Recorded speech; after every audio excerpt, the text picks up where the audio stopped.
Today, Joe Biden faces growing doubts over his candidacy. Hundreds of French election candidates withdraw in an effort to block the far right, and Venezuela seeks talks with the US ahead of its upcoming election. From TLDR News, this is your daily briefing for Wednesday, the 3rd of July, 2024. US President Joe Biden is facing growing doubts from his own Democratic Party about his 2024 re-election campaign, with one Democratic lawmaker becoming the first to openly call on the president to withdraw from the race. Lloyd Doggett, a longtime Democratic congressman from Texas, said on Tuesday that too much is at stake to risk a Trump victory in November. In the interview, he added that, recognizing that, unlike Trump, President Biden's first commitment has always been to our country, not himself, I'm hopeful that he'll make the painful and difficult decision to withdraw. Doggett says he came to this position after being alarmed by Biden's shaky performance at last week's debate against former President Donald Trump. While Doggett is a relatively low-profile congressman, his call makes public what a number of Democrats have only said in private, and he may well be just the first of more to come. Biden, aged 81, has sought to address the concerns in his party, suggesting on Tuesday that his debate performance was due to travel, saying that he wasn't very smart for travelling around the world a couple of times ahead of the debate.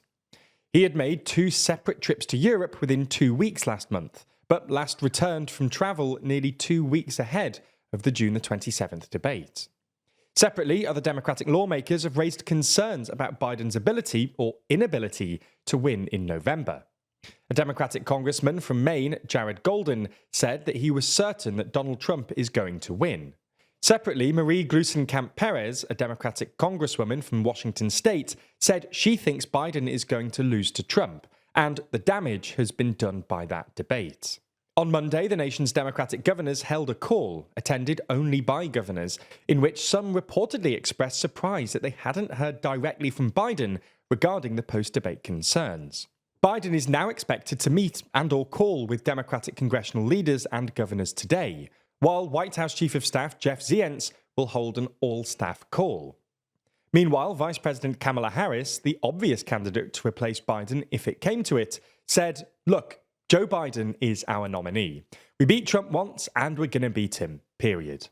So, for now at least, Biden seems dead set on staying in the race, but concerns in his party and among his supporters have evidently not disappeared, with some now openly calling for him to go. There's more on the way, but remember to subscribe and ring the bell for more daily briefing tomorrow. Plus, if you want to support the channel like Colin, then consider joining the new TLDR membership program for just $1.99. With just days to go until the second round of France's legislative election, the goal of Marine Le Pen's national rally to win an outright parliamentary majority has got harder, as hundreds of third-place candidates from the far left to centre-right have dropped out of the race, hoping to prevent vote splitting from letting the far right into government. The first round of the election last week resulted in a record number of three-way and even some four-way races being teed up for the second round.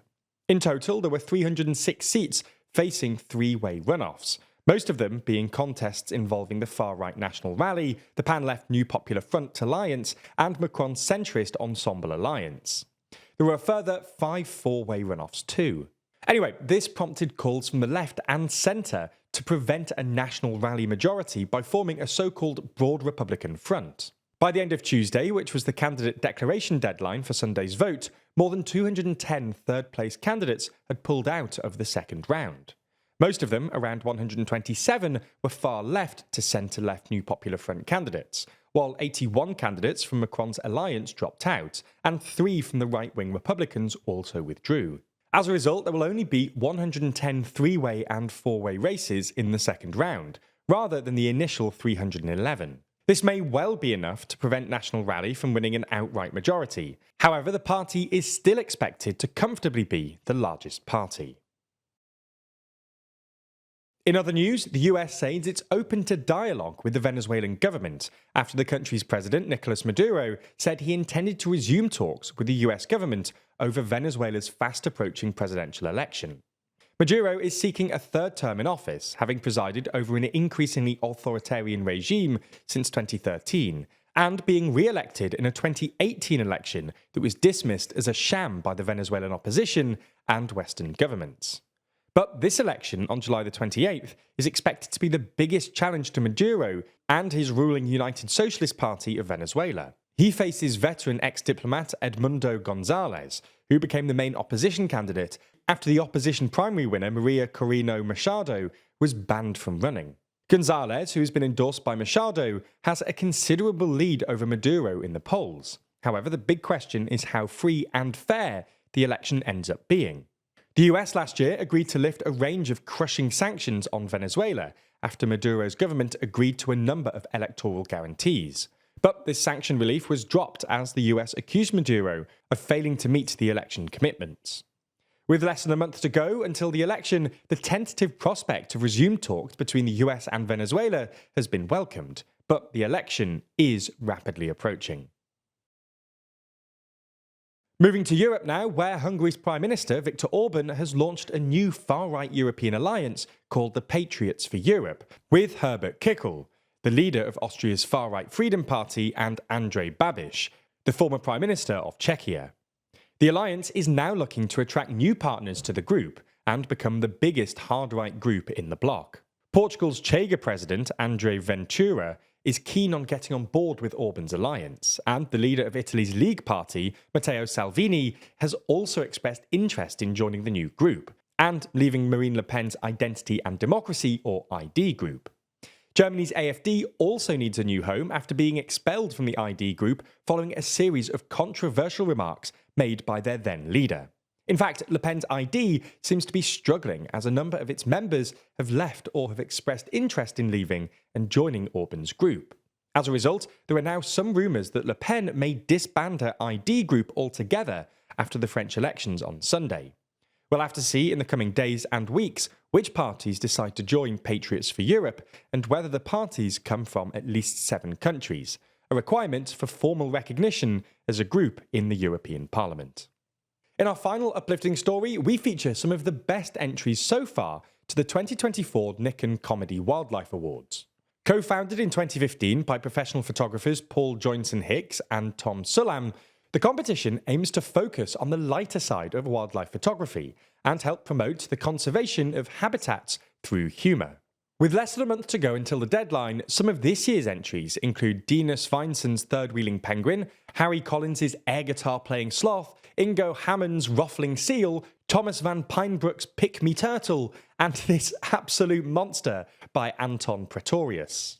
It might give you a good laugh, but the competition also importantly supports a sustainable conservation charity each year. This year, it's the Whitley Fund for Nature, which has raised £20 million over the past 3 decades to support hundreds of conservationists working in 90 countries across the global south. Before we go, I just wanted to let you know that on Thursday night, we're doing an election night live stream. There we'll be reacting live to the exit poll result as it comes in, explaining what's happening and interacting directly with you. If you want access, you'll need a copy of our magazine Too Long, which I'll let Jack explain to you now. This issue is focused on the UK election, diving deep into the campaign, the results, and how the winners plan to fix Britain. It's more than just Britain, though, with stories including the European parliamentary elections, the countries likely to join the EU next, the latest from Gaza, the rise of Milei, and, of course, the US election. Now, we've decided to make the magazine for 2 reasons. Firstly, it allows our journalists to write in more detail, diving deeper and ignoring algorithmic restrictions to produce the best work we can. And secondly, it's a good way for you to support TLDR and will help us to produce free YouTube videos as long as we can. If you're interested, then you can pick up a copy from our website, where we're selling 2 editions of the magazine. Firstly, there's the standard edition, and then there's the premium edition, which gets your name printed in the thank you section of the magazine, access to our behind the scenes podcast, and exclusive access to our election night live stream, where we'll be reacting to the exit poll with you as it happens. Oh, and by the way, we're going to be making an issue of Too Long every 4 months. So if you want to ensure that you never miss an issue, then you can subscribe, which gets you a 25% discount. If you have more questions, there's a full Q&A linked in the description, where you'll also find a link to our store. And while you're there, make sure you use the code ELECTIONWEEK to get an additional £2 off any purchase. Thanks so much for hearing me out, and if you are interested, please do pick up a copy, as it's a great way to support our journalism and help us to continue making free YouTube videos as long as we can.